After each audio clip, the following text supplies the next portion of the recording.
तो हेलो दोस्तों, आपका स्वागत है GK23P पे। तो आज हम बताने वाले संसाधन एवं विकास, जो कि सिर्फ 5 प्रश्न बताएंगे। तो चलिए शुरू करते हैं। संसाधन का अर्थ क्या है?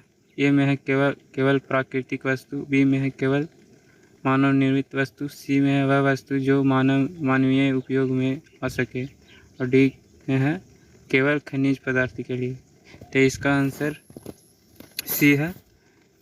सी जो संसाधन वह है जो वन की आवश्यकता को पूरी करने के लिए उपयोग हो, या यह प्राकृतिक, मानव निर्मित या मानव संसाधन तीनों हो सकते हैं। तो आगे चलते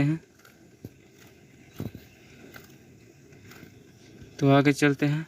संसाधन का वर्गीकरण किन आधार पर किया जाता है? संसाधन का वर्गीकरण किन आधार पर किया जाता है? तो ए में है उत्पत्ति और विकास के स्तर पर, और बी में है स्वामित्व और उपयोग, और सी में है दोनों ए बी, और डी में केवल उपयोग के आधार पर।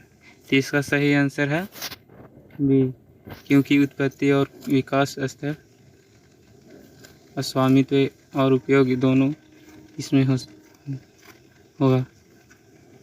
इस डिस्कशन में देखो बताया गया है संसाधनों की उत्पत्ति जैसे प्राकृतिक, मानव निर्मित, विकास स्तर, सचित, संभावित आदि, स्वामित्व, व्यक्ति, सामुदायिक, राष्ट्रीय, अंतर्राष्ट्रीय और उपयोग के आधार पर वर्गीकृत किया जाता है। तो आगे चलते हैं।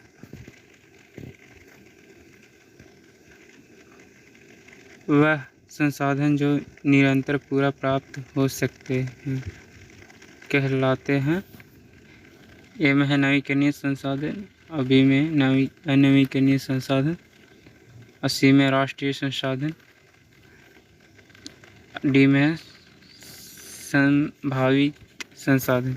तो इसका आंसर ए, नवीकरणीय संसाधन। डिस्कशन में बताया गया है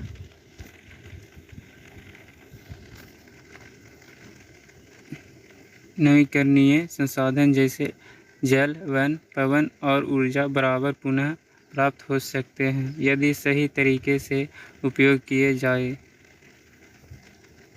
तो आगे चलते हैं। इसका आंसर ए है। इसका आंसर ए है 3 का। और अगला चलते हैं।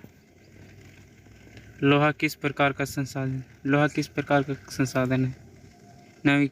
ए में है नवीकरणीय, बी में है अनवीकरणीय, सी में है संभावित, डी में है मानव निर्मित। तो इसका आंसर क्या होगा? नवीकरणीय संसाधन, अनवीकरणीय। जो वस्तु एक बार से दूसरे बार में उपयोग हो सके उसे नवीकरणीय कहते हैं, और जो एक बार से दूसरी बार नहीं होता उसे अनवीकरणीय कहते हैं। तो इसका आंसर क्या है? इसका आंसर बी है। इसका आंसर भी है। देखिए डिस्कशन में बताया गया है लोहा खनिज संसाधन जो एक बार समाप्त हो जाने पर पुनः प्राप्त नहीं किया जा सकता है, इसीलिए यह अनवीकरणीय संसाधन है।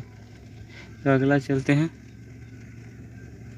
लास्ट वाला है, भारत में संसाधन की योजना बनाने की जिम्मेदारी किस स्तर पर होती है?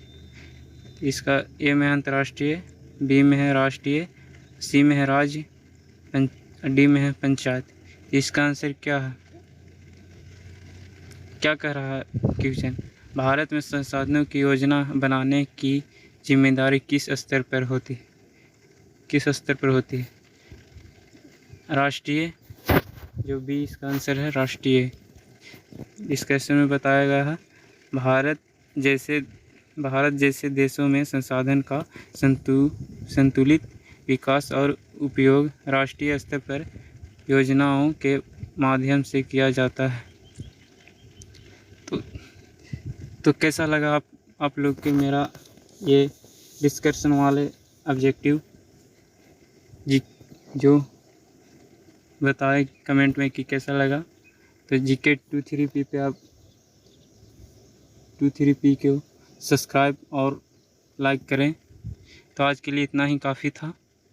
तो अगले वीडियो में मिलते हैं।